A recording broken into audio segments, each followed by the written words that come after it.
Canara bank बना है ऐसा पहला पब्लिक सेक्टर का बैंक जिसने जो व्हाइट लेबल यूपीआई टेक्नोलॉजी है उसको अडॉप्ट किया है। और ये जो टेक्नोलॉजी है ये NPCI Bhim services limited, short में कहें तो एनबीएसएल के द्वारा प्रोवाइड करी जाती है। इस तरह की चीजें काफी इंपॉर्टेंट होती है क्योंकि इनमें कई सारी चीजें इन्वॉल्व हैं। तो ये पहला बैंक है, उसके अलावा व्हाइट लेबल यहाँ पे यूपीआई टेक्नोलॉजी की बात हो रही है। इसमें एक इनिशिएटिव आएगा भीम विश्वास, तो उसके ऊपर कई सारी चीजें पूछी जा सकती हैं।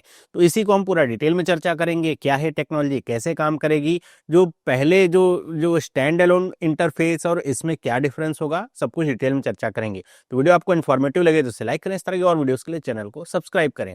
तो सबसे पहले बात करें हम इस पार्टनरशिप की, तो ये केनरा बैंक और एनबीएसएल के बीच में हुई है कि देखिए, अगर कोई भी बैंक है जिसका अपना कोई यूपीआई ऐप नहीं है, मतलब स्टैंड अलोन ऐसा कोई अपना यूपीआई ऐप नहीं है, जैसे एसबीआई के पास है, एसबीआई योनो है, उसके आप माध्यम से आप जो है यूपीआई पेमेंट वगैरह भी कर सकते हैं, ऐसा कुछ किसी बैंक के पास ऐसा नहीं है। तो इस समस्या को सॉल्व करने के लिए एनबीएसएल ने बैंक प्लगइन मॉडल एक जो है वो निकाला है और इसी को केनरा बैंक को ज्वाइन कर रहा है। केनरा बैंक की जो ऐप है इसका नाम है केनरा।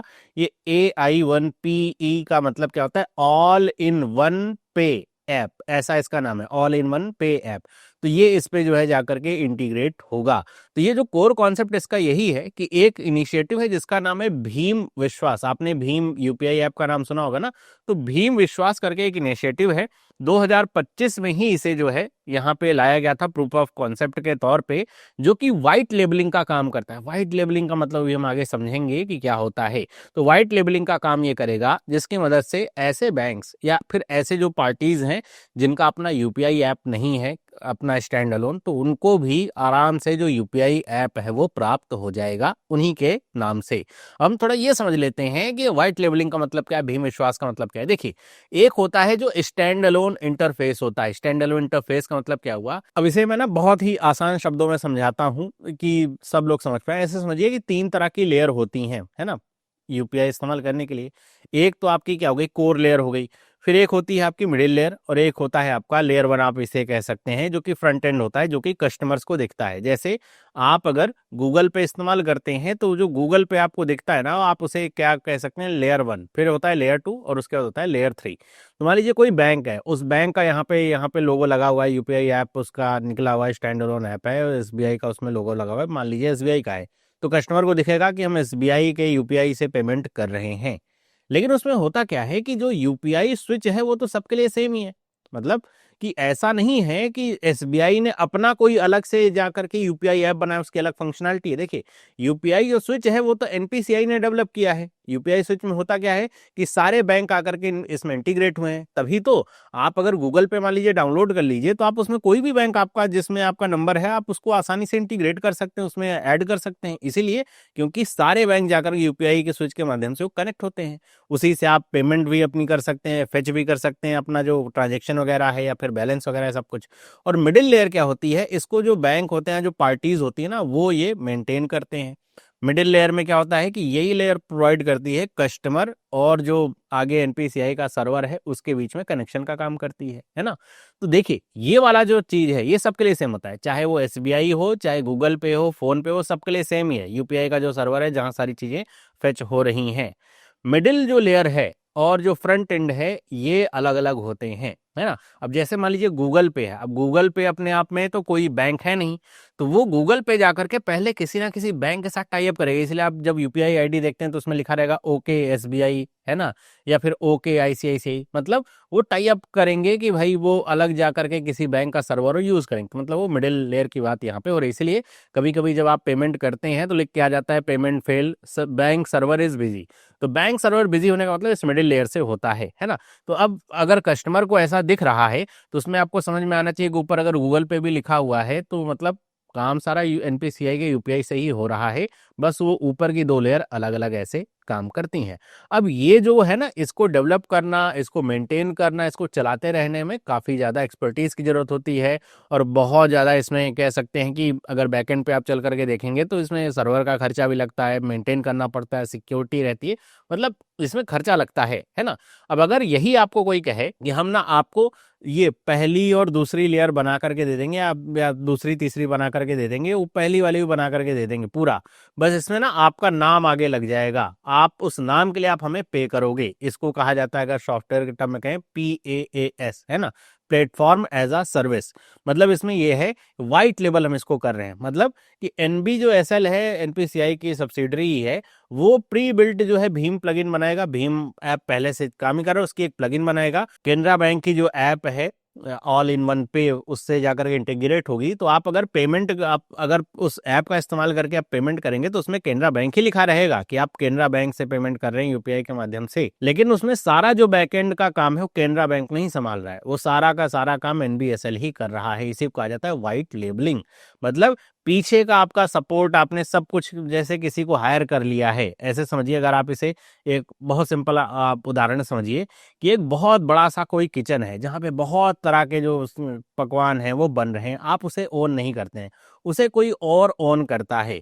आपने पैसे दिए हैं कि अगर मेरे पास कोई ऑर्डर आएगा, आपने भी एक दुकान खोल रखी है, आप ऐसे समझिए, आपने कहा कि मेरे पास जो ऑर्डर आएगा मैं खुद से कुछ नहीं बनाऊंगा, ना तो मैं यहाँ से ले आने के लिए कोई अलग से आदमी रखूंगा, वेटर वगैरह कुछ नहीं। मैं इसको डायरेक्ट पैसे दूंगा जो सर्विस यूज करने के हैं, और वो सारा काम मुझे प्रोवाइड करके देगा। तो मतलब ऑर्डर आपके रेस्टोरेंट में आएगा, लेकिन वो फुलफिल कहाँ से होगा? इस किचन से होगा। तो यहाँ पे ये बात आती है। और अगर आप इसे स्टैंड अलोन मॉडल से समझिए तो इसमें जो किचन है वो तो सेम ही है, समझ लीजिए, है ना। यहाँ पे जो बीच के वर्कर्स होते हैं वो मिडिल लेयर का काम करते हैं, और जो फ्रंट एंड होता है वो तो सबका होता ही है। तो यहाँ पर ये सारा काम व्हाइट लेबलिंग का, कि सब कुछ आएगा इस किचन से, इसके जो सर्वर हैं या वर्कर्स हैं वो भी इसी वाले किचन के ही होंगे। बस आपका नाम होगा, जो आपके यहाँ बैठेगा उसको लगेगा कि आपके यहाँ से ही खाना आ रहा है, लेकिन वो पीछे से आ रहा होगा। इसको व्हाइट लेबलिंग कहते हैं। इसके लिए सिंपल सी बात है, फीस वगैरह देनी पड़ती है। तो ये होगा व्हाइट लेबलिंग का काम। इसमें क्या होता है कि अब इसमें केनरा बैंक को बीच के झंझट वगैरह कोई टेंशन नहीं लेनी, लो कॉस्ट रहता है, इंस्टेंट एक्सेस मिल जाता है। मतलब कोई भी नया फीचर जो भीम पे आएगा, वो सारे के सारे जो फीचर हैं भीम प्लगइन के थ्रू इस नए ऐप पे आ जाएंगे। इनको क्या करना पड़ेगा, कोई नया फीचर अगर आ रहा है तो इनको अपने कोड में चेंज करना पड़ेगा स्टैंड अलोन वाले को, ताकि उस नए फीचर को इंटीग्रेट कर सके। वो सारी चीज़ें जो सिक्योरिटी है वो मेंटेन करनी पड़ेगी। कैनरा बैंक को वो सब भी करने की टेंशन नहीं रहेगी। जो रोबस्ट भीम टेक्नोलॉजी है उसी पे वो काम कर रहा होगा, है ना। तो एक तरीके से समझिए कि आसान है ये इस तरीके से इंटीग्रेट करना यूपीआई को। तो इसीलिए ये काफ़ी इंपॉर्टेंट हो जाता है। आई होप आपको ये थोड़ा सा समझ में आया होगा। अब अगर हम इसके कुछ की बेनिफिट्स के बारे में चर्चा कर लें, पहला तो कॉस्ट एफिशिएंसी ही है। मतलब अब ये व्हाइट लेबलिंग कर रहे हैं, केवल इनका नाम आगे रहेगा, बाकी सारी चीज़ें तो एनबीएसएल संभालेगा। तो सिंपल सी बात है, कॉस्ट काफ़ी रिड्यूस होगी। स्टैंड अलोन की तुलना में रिसोर्सेज भी काफ़ी कम लगेंगे। एक अलग से पूरी आईटी टीम नहीं बिठानी पड़ेगी कि वो सारा कुछ मैनेज करे, क्या सिक्योरिटी मैनेज हो रहा है, सर्वर बिजी आ रहा है, वो सब देखने के लिए वो सब नहीं रहेगा। इसके लिए कोई भी, यहाँ पे लिखा है no need for independent UPI interface development, कुछ भी ऐसा जरूरत नहीं पड़ेगी। बहुत ही कम मेंटेनेंस रहेगा, क्योंकि मेंटेनेंस जो रहेगा वो सारा का सारा एनबीएसएल के थ्रू ही होगा। फास्टर रोल आउट भी होगा, मतलब कि कोई भी नया फीचर आता है यूपीआई पे, सिंपल सी बात है, भीम पे आएगा, भीम प्लगइन के थ्रू जो भी इनके व्हाइट लेवल के कस्टमर्स होंगे सबके पास जाएगा। जो एनबीएसएल के अपडेट्स हैं कोर स्टैक में सेंट्रली रहेंगे, और इसकी वजह से कुछ भी नया आता है बहुत ही जल्दी टाइम टू टाइम मार्केट में आता है, वो सबसे पहले आप समझिए कि यहीं पर आएगा। इसके अलावा जो कंप्लायंस और सिक्योरिटी वाली बात है, मतलब सिंपल सी बात है, भीम जो ऐप है एनपीसीआई उसे चला रहा है, तो जो भी सबसे अच्छी सिक्योरिटी वो उसको उपलब्ध हो रही है। जो ऑटोमेटिक सिक्योरिटी प्रोटोकॉल्स अपडेट्स वगैरह होते हैं सब कुछ उस पर आते हैं। मतलब डायरेक्ट एनपीसीआई की सब्सिडरी ही है, तो सिंपल सी बात है जो बेस्ट सिक्योरिटी वो प्राप्त होगी। इसके अलावा स्केलेबिलिटी भी रहेगी। स्केलेबिलिटी में ही जो मिडिल लेयर है कई बार फेल होती है, बैंक का जो बीच में सर्वर वगैरह रहता है ना, बिजी आता है। कई बार ऐसा होता है कि जो पीक टाइम रहते हैं, पीक टाइम का मतलब होता है 5 बजे से 9 बजे तक, ऐसे समझिए शाम का। तो 5 से 9 बजे के बीच में अगर बहुत ज़्यादा रिक्वेस्ट आ जाती है तो कई बार बैंक का जो सर्वर रहता है वो उतने टोकन हैंडल नहीं कर पाता है, तो पेमेंट फेल होने लगती हैं, सर्वर बिजी आने लगता है। लेकिन जब ये एनपीसीआई के थ्रू चलेगा तो इसमें स्केलेबिलिटी भी रहेगी। मतलब मैसिव जो ट्रांजेक्शन्स वॉल्यूम है उसको हैंडल करने के लिए बना होता है, इसलिए इसमें इस तरह के फेलियर के चांसेस बहुत ही ज़्यादा यहाँ पे कम रहेंगे। और कोई भी इंफ्रास्ट्रक्चर का अपडेट होगा भीम की तरफ से तो सब कुछ जो है इनके ऊपर भी अप्लाई होगा, क्योंकि इनका अपना कोई इंफ्रास्ट्रक्चर ऐसा हार्डवेयर रहेगा नहीं, इनका जो आगे का नाम है, बाकी सारी चीज़ें प्रोवाइड कराई जा रही हैं एनबीएसएल के द्वारा। अगर हम यहाँ पे थोड़ा समझ लें स्टैंड अलोन इंटरफेस और व्हाइट लेबल सॉल्यूशन में क्या डिफरेंस होता है। देखिए सबसे पहले अगर ओनरशिप और कंट्रोल की बात करें तो जो स्टैंड अलोन इंटरफेस है जिसने खुद बनाया है, अपना फ्रंट एंड खुद बनाया है और उसके बाद मिडिल जो लेयर है उसकी खुद की है, तो उसमें हाई कंट्रोल उसके पास है। मतलब अपना जो फ्रंट एंड है बदल सकता, जो फीचर्स उसको चाहिए, जिस तरह का उसको यूएक्स यूआई कोड चाहिए, उस सब कस्टमाइजेशन इसके पास जो है पूरी फ्रीडम रहती है करने की टाइम टू टाइम। जैसे अभी मान लीजिए 26 जनवरी आ रही है तो उसके अनुसार वो उसमें चेंजेस कर सकता है, तो वो सारी चीजें वो कर सकता है ना। लेकिन जो वाइट लेवल रहता है इसमें लिमिटेड कंट्रोल है, क्योंकि ये एक स्टैंडर्डाइज यहाँ पे कोर इंजन रहता है एनबीएसएल का। जो ब्रांडिंग है वो तो अलाउड है ही, केनरा बैंक है जो भी इस पे आएगा वो उस पे अलाउड रहेगा। लेकिन आप ये समझिए कि जो डीप कस्टमाइजेशन है, कि कोई ये कहे कि हम ना ये फीचर नहीं ये फीचर लाना चाहते हैं आप ऐसा करिए, तो वो सारी चीजें काफी लिमिटेड। कोई भी नया फीचर आएगा तो सबके लिए आएगा या तो फिर आएगा नहीं, ऐसा समझिए। फिर यहाँ पे बात करें अगर कॉस्ट इम्प्लीकेशंस की, तो सिंपल सी बात है, जब इनके पास फ्रीडम है, थोड़ा कंट्रोल है, तो इसमें जो कॉस्ट है वो भी लगती है काफी ज्यादा। जो कैपेक्स लगता है ओपेक्स भी लगता है, ऑपरेशनल कॉस्ट भी इसमें काफी ज्यादा होती है, क्योंकि सिग्निफिकेंट आरएनडी लगती है, इंफ्रास्ट्रक्चर लगता है, मेंटेनेंस, सिक्योरिटी कॉस्ट सब कुछ लगती है, और इनको प्रॉपरली इसको मेंटेन करते रहना पड़ता है। इसमें क्या है, व्हाइट लेवल में लो कॉस्ट है, बैंक को कोई ऐसा कॉस्ट नहीं लग रही, क्योंकि ये platform as a service model पे काम कर रहे हैं, ये उसके लिए पेमेंट करेंगे, सर्विस के लिए पे कर रहे हैं। सब कुछ आरएनडी करना, मेंटेनेंस करना, सब कुछ वो एनवीएसएल का काम यहाँ पे होगा। अगर हम बात करें टाइम टू मार्केट की, मतलब कोई नया फीचर आता है तो जो स्टैंड अलोन इंटरफेस है वो थोड़ा स्लो रहेंगे। क्यों? क्योंकि कोई भी नया फीचर आएगा तो फिर उसको वो खुद से जो है वहां पे मैनुअली उसको कोड करना पड़ेगा, टेस्ट करना पड़ेगा उनकी ऐप में, फिर डिप्लॉय करना पड़ेगा, फिर अपडेट्स जाएंगे, तो वहां पे ऐसा होगा। लेकिन यहाँ पे क्या होगा, वो इंस्टेंट और फास्ट होगा, क्योंकि कोई भी नया जो फीचर आएगा, सिंपल सी बात है, वो भीम को ध्यान में रख करके ही बनाया जाएगा, और जो भी यहाँ पे चेंजेस होंगे भीम में, वो सारे के सारे इस प्लगइन के थ्रू वो जो व्हाइट लेवल के ऐप है उनमें पहुंच जाएगा। कंप्लायंस और सिक्योरिटी की बात करें तो इसमें जो भी कंप्लायंस और सिक्योरिटी होती है बैंक की रिस्पॉन्सिबिलिटी होती है। मतलब अगर आपका जो ऐप है उसमें अगर कोई सिक्योरिटी फ्लॉ है तो वो आपकी जिम्मेदारी है, बैंक की जिम्मेदारी है, और वही उसके लिए रिस्पॉन्सिबल होते हैं जो प्रोटोकॉल्स हैं उनको फॉलो करने के लिए। यहाँ पर क्या होगा, सेंट्रलाइज होगा, मतलब इसमें जो कुछ भी हो एनबीएसएल उसके लिए जिम्मेदार होगा, क्योंकि सब कुछ सेंट्रली मैनेज्ड होगा, और जो स्टैंडर्डाइज्ड और जो रोबस्ट प्रोटेक्शन है और प्रोटोकॉल्स हैं वो यहाँ पे लगाई जाती हैं। इसके लिए बैंक को इतना माथापच्ची करने की जरूरत नहीं रहेगी। अगर हम बात करें डिफरेंशिएशन की, सिंपल सी बात है कि यहाँ पे डिफरेंशिएशन हाई है। मतलब ऐसे समझिए कि हर एक, जैसे फोन पे, गूगल पे, क्या सबका इंटरफेस एक तरह है क्या? पेटीएम में एक तरह है क्या? नहीं, यहाँ पे डिफरेंशिएशन आपको देखने को मिलेगा। अगर बात करें व्हाइट लेवलिंग की, तो आपको डिफरेंशिएशन देखने को थोड़ा कम मिलता है ना। थोड़ा बहुत कलर चेंज कर सकते हैं, बैंक की ब्रांडिंग के अनुसार वो सारी चीजें रहेंगी, लेकिन आपको जो इंटरफेस रहेगा वो लगभग सेम ही मिलेगा जितने भी व्हाइट लेवल ऐप रहेंगे उनमें। अगर हम बात करें डिपेंडेंसी रिस्क की, तो ये तो इंटरनल डिपेंडेंसी है, मतलब इनका अपना खुद का जो आईटी टीम या हायर वेंडर, किसी को हायर किया वेंडर को, उसके ऊपर रिलाई करती है। यहाँ पर डिपेंडेंसी जो रिस्क है वो एक्सटर्नल डिपेंडेंसी आती है, मतलब कि ये पूरा का पूरा एनबीएसएल के ऊपर ही डिपेंड करते हैं।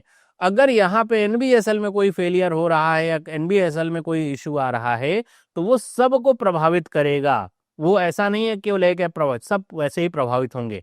अगर हम बात करें किसके लिए कौन सा मॉडल बेस्ट है, तो अगर कोई large tech savvy private banks हैं या फिर पब्लिक सेक्टर के बैंक्स हैं जैसे एसबीआई वगैरह हो गया, तो उनके लिए ज़्यादा बेहतर होता है। जो प्राइवेट यहाँ पे प्लेयर्स हैं उनके लिए ज़्यादा बेहतर होता है, उनको डिफरेंशिएशन करना होता है। और ये किसके लिए बेहतर होता है? पब्लिक सेक्टर के बैंक है जिनके पास इतना कैपेक्स या ओपेक्स नहीं है अभी खर्च करने के लिए, कोऑपरेटिव बैंक्स हो गए या जो स्मॉलर बैंक्स हो गए, उनके लिए ज़्यादा बेस्ट है व्हाइट लेबल वाला, क्योंकि उनको पीछे की झंझट लेने की जरूरत नहीं, पैसा पे करे और उनका जो नाम है वो लिख करके आ जाएगा, आसानी से वो यूज करे। आई होप आपको समझ में आया होगा। नेक्स्ट हम बात करें अगर एनबीएसएल की, तो एनबीएसएल जो है उसका फुल फॉर्म ही है एनपीसीआई भीम सर्विसेज लिमिटेड, और आपको पता है एनपीसीआई का भी फुल फॉर्म है, तो काफी बड़ा फुल फॉर्म इसका हो जाता है। इसको बनाया गया था, ये एक होली ओन सब्सिडरी है एनपीसीआई की। कौन? एनबीएसएल। इसको 26 जून 2024 में अस्तित्व में इनकॉर्पोरेट होता है, और उसके बाद फिर एनपीसीआई के अंदर ये काम करने लगता है। इसका हेडक्वार्टर मुंबई महाराष्ट्र, और इसकी एमडी सीईओ हैं मिस ललिता नटराज। अगर हम बात करें इसका प्राइमरी ऑब्जेक्टिव क्यों बनाया गया एनबीएसएल, सिंपल सी बात है, एनपीसीआई पहले जब बना था तब इसके अंदर बहुत कम चीजें आती थी, लेकिन ये इतना ज्यादा बेहतर इसने काम किया, इतने ज्यादा इसने प्रोडक्ट्स लॉन्च किए कि अब इसको हर एक क्षेत्र के लिए अलग अलग सब्सिडरी बनानी पड़ रही है। जैसे आपको पता होगा कि इंटरनेशनल जो ट्रांजेक्शन हो रहे हैं, आप यूपीआई को इंटरनेशनलाइज अगर करना है तो उसके लिए एक अलग पूरा बना हुआ है कि वो आर्म ही पूरी अलग। वैसे ही इंडिया में जो यूपीआई है और यूपीआई का जो इनका भीम का ऐप का प्लेटफॉर्म है उसको एक्सपेंड करने के लिए इन्होंने एनबीएसएल को बनाया है, ताकि जो यूपीआई टेक्नोलॉजी उसको डेमोक्रेटाइज किया जा सके। मतलब इसको जो इसका काम जैसे व्हाइट लेबलिंग करना हो गया, ये सारे काम वो बैंक्स के लिए कर सके। जो बैंक अफोर्ड नहीं कर सकते हैं यूपीआई सर्विसेज अपनी तरफ से देना, इतना सारा कुछ खर्च करना, कैपेक्स ओपेक्स लगाना कि इतना वो आईटी टीम लेकर के चले या किसी वेंडर को हायर करें और इतना बड़ा टेंडर दें, वो सब नहीं कर सकते। तो उनके लिए कहा गया है आपके लिए हम आ रहे हैं, आप हमें पैसा पे करोगे और इसके बदले में हम आपको ये व्हाइट लेवल करके ऐप देंगे। और इसका आप जो मेन कह सकते हैं एनवीएसएल को बनाया इसलिए गया है जो इंडिया में काउंटर डुओपोली, इंडिया में कई सारे सेक्टर्स में काउंटर डुओपोली, जैसे मोबाइल के क्षेत्र में देखिए एयरटेल और जियो। अब आप बात करेंगे और भी तो मोबाइल है ना, जैसे वोडाफोन और बीएसएनएल, ये सब भी हैं, लेकिन कितने कम है। जो डुओपोली है वो तो एयरटेल और जियो की। वैसे ही अगर हम यहाँ पे बात करें तो इंडिया में फोन पे और गूगल पे यही मिलाकर के मेरे ख्याल से 80% से ज्यादा का मार्केट इन दोनों के द्वारा ही कैप्चर किया, और दोनों बाहर के यहाँ पे ये जो प्लेयर्स आते हैं प्राइवेट प्लेयर्स हैं और इंडिया के बाहर के हैं। तो इस वजह से जो डुओपोली है इसको जो है यहाँ पे काउंटर करने के लिए भीम ऐप को ऐसा लाया गया है, ताकि जो भीम इकोसिस्टम्स को और स्ट्रेंथन किया जा सके। वहीं पे अगर हम बात करें इस पूरे न्यूज की फैक्ट शीट की, तो जो पहला बैंक हुआ है, पहला पब्लिक सेक्टर का बैंक, वह केनरा बैंक, जिसने ये व्हाइट लेबलिंग जो है यूपीआई की इसको अडॉप्ट किया है। और ये किस ऐप पे आएगा, तो इनके ऐप का नाम है केनरा AI वन पे, मतलब ऑल इन वन पे। और एनपीसीआई के जो इनिशिएटिव है जिसके तहत ये सारे काम हो रहे हैं वो है भीम विश्वास, ये प्रूफ ऑफ कॉन्सेप्ट है। और यहाँ पे अगर हम बात करें टेक्नोलॉजी प्रोवाइडर की, तो एनबीएसएल है जो टेक्नोलॉजी प्रोवाइडर है, जिसकी एमडी और सीईओ मैंने आपको बता ही दिया। और केनरा बैंक के एमडी और सीईओ हैं, अभी मतलब इनको एडिशनल चार्ज दिया गया है, ये है हरदीप सिंह अहलूवालिया। तो ये पूरी न्यूज का सार ऐसे समझ लीजिए। आई होप आपको ये न्यूज इन्फॉर्मेटिव लगी होगी, बहुत सारी चीजें आपको समझने को मिली होंगी। बाकी आपका क्या विचार है इस तरह की चीजों पे या इस तरह के इनिशिएटिव, मुझे कमेंट करके बताइएगा। और इस तरह की वीडियोस आपसे मिस ना हो इसलिए आप चैनल को सब्सक्राइब करिए, और आप हमें टेलीग्राम और इंस्टाग्राम पे भी फॉलो कर सकते हैं। मिलते हैं अगली वीडियो में, सभी लोगों को बाय।